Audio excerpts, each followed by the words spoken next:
If you watch my channel, you know that I'm very critical about Christianity. I came out of Christianity and now I take a very critical approach. And I like to do a lot of comparative mythology, bring in a lot of scholars, ask questions about how Christianity began, the origins, historicity of Jesus, what's true, what's not, stuff like that. But in this video, I want to give 3 main reasons, right to the jugular, on why Christianity fails.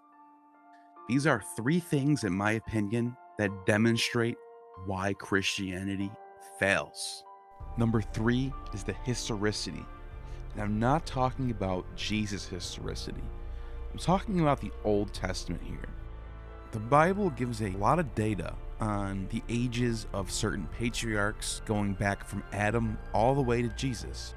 We can easily take this data and come up with dates for when was the world created and when was the Great Flood that restarted humanity. The 2 dates that I'm going to use are from answers in Genesis. 4004 BC is the date for the creation of the world.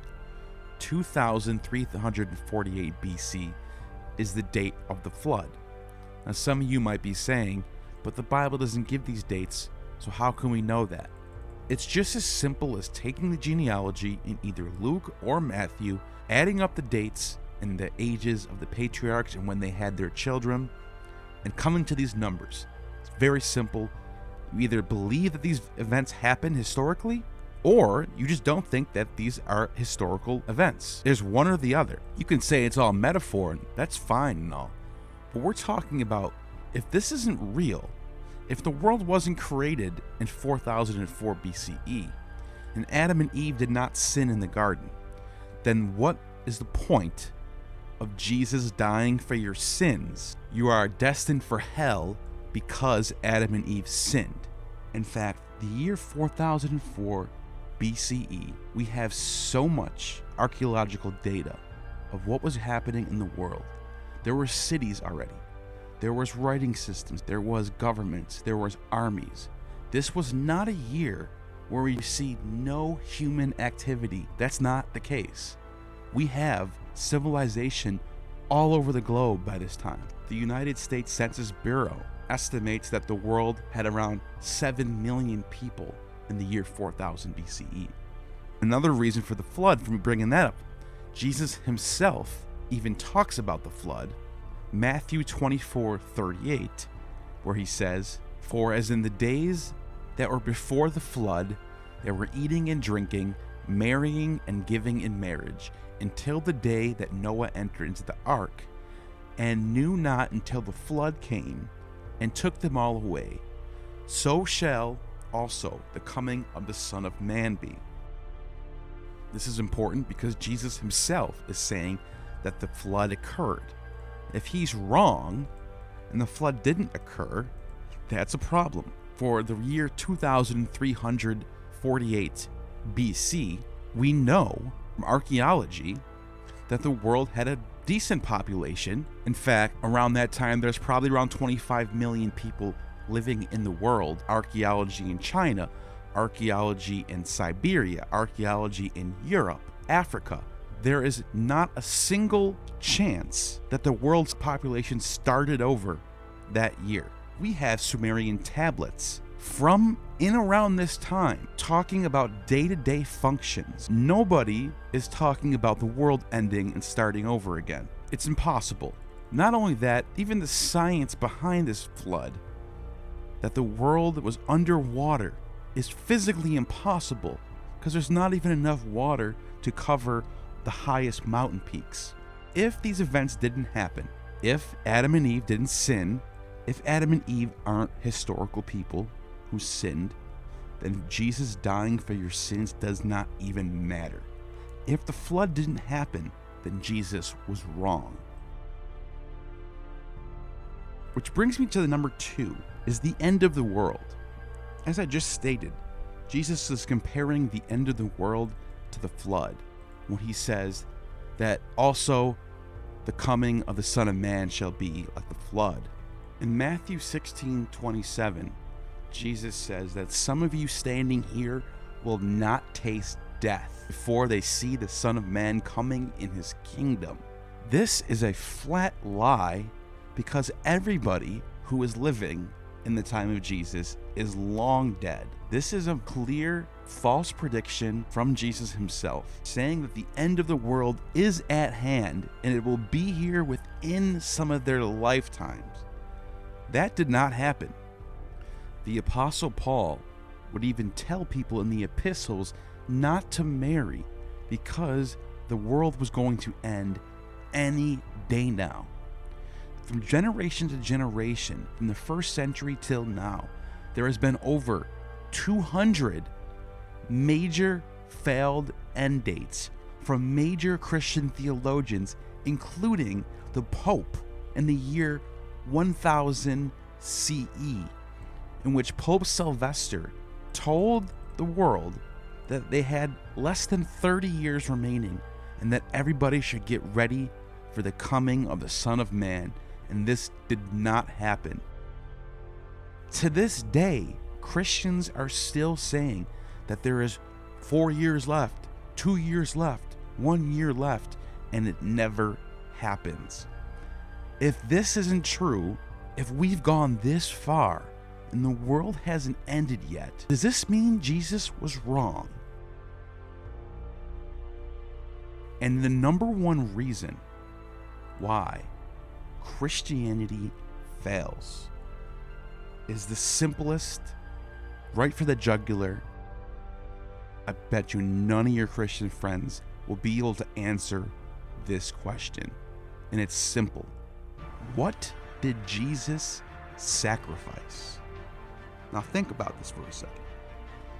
You always talk about how when you go to church, everyone's crying at Easter time because Jesus died for your sins and he sacrificed himself for your salvation. But wait a minute. Doesn't John say, in the beginning was the Word, and the Word was with God, and the Word was God? Through him, all things were made. Without him, nothing was made that has been made. In him was life, and that life was the light of all mankind. The light shines in the darkness, and the darkness has not overcome it. This is telling us that Jesus was there in the beginning. He was always there. This was always planned from the start, which not only raises the question is, why was none of this mentioned in the Old Testament? How come Moses didn't know about this? Why is Jesus not mentioned in any of Deuteronomy or Numbers or Leviticus, or giving people the foresight that the Jesus, Son of God, Messiah, would come at a certain time? No one knows about this. Did God change his mind randomly? It just doesn't make sense because, according to Christian theology, all of this was planned from the beginning, which begs the question, what did Jesus sacrifice?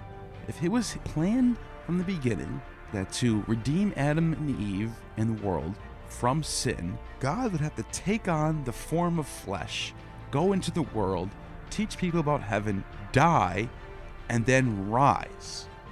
Get exalted into heaven, become the king of heaven, become the judge of the dead at the right hand of the Father, glorified. Where's the sacrifice?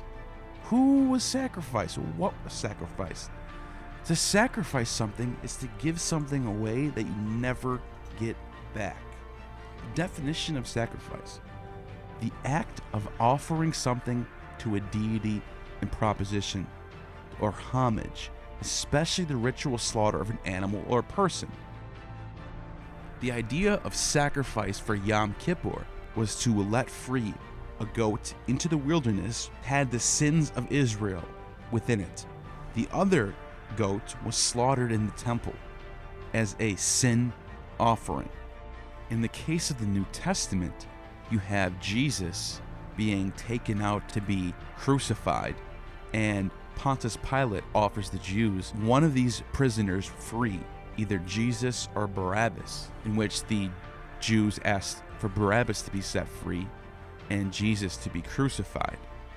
This is a polemic against Yom Kippur, which means it probably did not happen historically, especially since the Gospel of John says that Pontius Pilate had a tradition every year to do this, when we know from the data that there is no such tradition that exists. Nothing in Josephus, nothing in Philo, nothing in Nicholas of Damascus, none of the first century Jewish writers, nothing in the Talmud. This is not historical. It is a polemic against Yom Kippur. See, the difference is Jesus is taken outside of the temple and slayed, where Barabbas is let go inside Jerusalem, which means there's a reversal happening here. It's being flipped on its head. We no longer need the temple sacrifice. We just need Jesus, who is the Redeemer of the entire world. So with that being said, what did Jesus sacrifice? The answer is nothing. He didn't ever lose his life. Yes, he lost his physical body, but immediately after death, after 3 days, he was exalted into heaven and became the judge of all human beings. According to Revelation, Jesus will stand on the throne and judge the dead for their sins. This is the opposite of being sacrificed. You are one with the creator of the universe.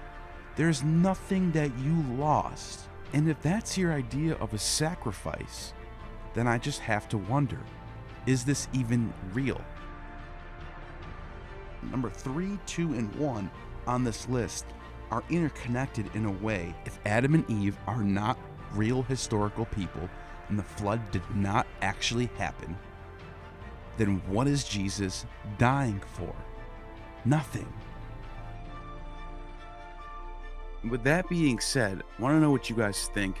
Leave a comment below if you think there is a better example of why Christianity fails, or if you are a Christian and you think there's some 3 reasons or 1 reason why you think Christianity succeeds, leave that in the comment as well.